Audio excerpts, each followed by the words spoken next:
Hawks are back-to-back North Division champions. Welcome back to our post-game show here on 740 The Fan and 740thefan.com. The champagne is flowing down the third base line between the third base line and the pitching mound as the RedHawks will go back to the playoffs. And games 1 and 2, fans, of the American Association semifinals will be at home next week, Wednesday, September 4th at 7:02, Thursday, September 5th at 7:02 against an opponent to be determined right here at Newman Outdoor Field. Buy your tickets now. And the RedHawks with an 11-7 win over Amarillo to wrap up the North Division Championship for a second straight year. RedHawk manager Doug Simonik will join us here just shortly. The RedHawks continue their celebration. We'll also talk with one of the RedHawk players. And we know the RedHawks will be going back to the playoffs for a second straight season. And Doug Simonik, right now taking a little drink of champagne, and once we get the microphone, we'll talk with the skipper here and enjoy the celebration as well. The RedHawks completing a long, hard-earned victory by a final of 11-7 tonight. Can you hear me all right, Doug? I got you. All right, Doug, congratulations, and just how sweet does that champagne feel after wrapping it up here tonight? It feels good. These kids played hard all year long. We didn't start the year great. We played great in the middle of the season. And I don't think we've had longer than a 2-game losing streak, but they earned it. They played hard. They've persevered on days that some guys weren't feeling good. We've had guys play with injury. We played with a minimal amount of guys most of the time. So very good. They enjoyed themselves, and let's see what we can do in the next phase. Doug, how about tonight's game? It was anything but easy. You had a 7-1 lead after 2 and then had to hang on, and I know that it got contentious there toward the end of the game, but how about the way your guys were able to add on there with 4 runs in the bottom of the 7th, which seemed to be able to put this game away? Well, I mean, they played pretty hard, as far as scoring runs. I mean, we haven't done that in a while, and then all of a sudden they're, head 7-0. I'd like to see my bullpen do a little bit more, but it didn't happen. And Penn Price is trying some stuff. Let me set this down.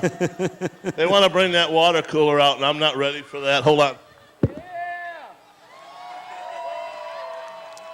For those of you who are not here at the ballpark, Zach Penpraise had shaken up his champagne bottle, and Simi knew that the shortstop was coming after him, and so they just squirted each other with champagne. And Doug, thanks for keeping the microphone out of the whole conversation. But there wasn't any conversation. It was all squirted. All right, Ronnie Berkwin had a big night at the plate, Doug. We talked about him during the broadcast. He was just a triple away from hitting for the cycle. He's been swinging a hot bat, and how about the way he helped you get off to the good start tonight? Well, I mean, he's done everything we've asked him to do. He came here and played. Obviously he could have played somewhere else. He was a free agent. We talked in the wintertime. We made a conscientious decision to bat him second a few weeks into the season, and he'd never really done that, maybe earlier in his life, and he did it. He didn't say a word. He went and batted second. He started getting walks. He's second in the league in walks. He's got himself 15 or 16 homers. I knew that wouldn't go away, so it gave me a producer at the top of the lineup. I mean, I'm happy with that, and he's been able to handle both sides, left and right-handers, when he's at the plate. And just the way he plays third is worth the price of admission. I mean, look out. Nick Jackson just got doused with water from C.J. Rutherford from behind as Nick was being interviewed by TV camera. Nick's got a big smile on his face down the third base line. Well, Simi, one more comment from you before we talk with Ronnie Berkwin and maybe others.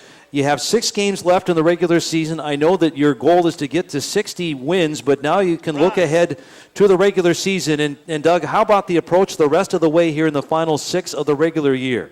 Well, let people keep doing what they're doing. I mean, we're not going to change a whole lot. Let them play and enjoy themselves and try to stay injury-free and get to the postseason. Some have played in it, some haven't. And the guys that haven't, hopefully they do a good job, and hopefully we turn the corner this year and we're able to, win 6 games in a 2-week span. Back-to-back North Division champs. Congratulations, Doug. Thanks, Scott. Yeah, Doug Simonik, RedHawk manager, with us on our post-game show. And now the hitting star tonight for the RedHawks, Ronnie Berkwin. He had a homer, he had a double, he had a single, just a triple away from hitting for the cycle. And Ronnie, it looks like you haven't been doused by a water bucket yet, have you? I haven't, no, and that's pretty much the goal here.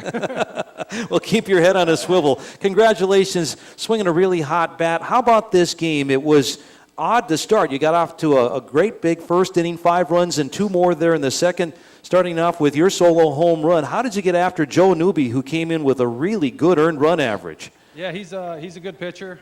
He just left a couple pitches up in the zone, and I was able to put a good swing on it. But hats off to him. He didn't get off to the greatest of starts, but he settled down there and kept us in check there for a few innings. And luckily, we were able to get going there late in the game. I know this was a long one, and it was a real grinder. How difficult was it emotionally to kind of keep your head in the game, Ronnie, as a team, knowing that there was some contention over some of the strike zone calls? Yeah, we've been battling all year. The umpires are what it is. They do the best job that they can, but you just got to still play your game and go out there and take it pitch by pitch. And it's frustrating at times, but that's Zach Penpraise finally got you. Yeah, we just got to keep battling, and we've been doing that all year, battling adversity here and there, and we're a good ball club. It took us a few games here to clinch, but thank you to all the fans that stuck it out here lately, and hats off to you guys. And I saw that one coming. Ronnie has to let the microphone go there as he's gotten the old shaving cream pie in the face, and now he's walked over between home plate and third base down the line, and champagne flowing right over the top of his face. I think that's the end of our Ronnie Berkwin interview as the RedHawks continue to celebrate back-to-back North Division championships. Let's let the players just enjoy themselves. They deserve it. We'll come back with more of the post-game show in just a moment. The final tonight, the RedHawks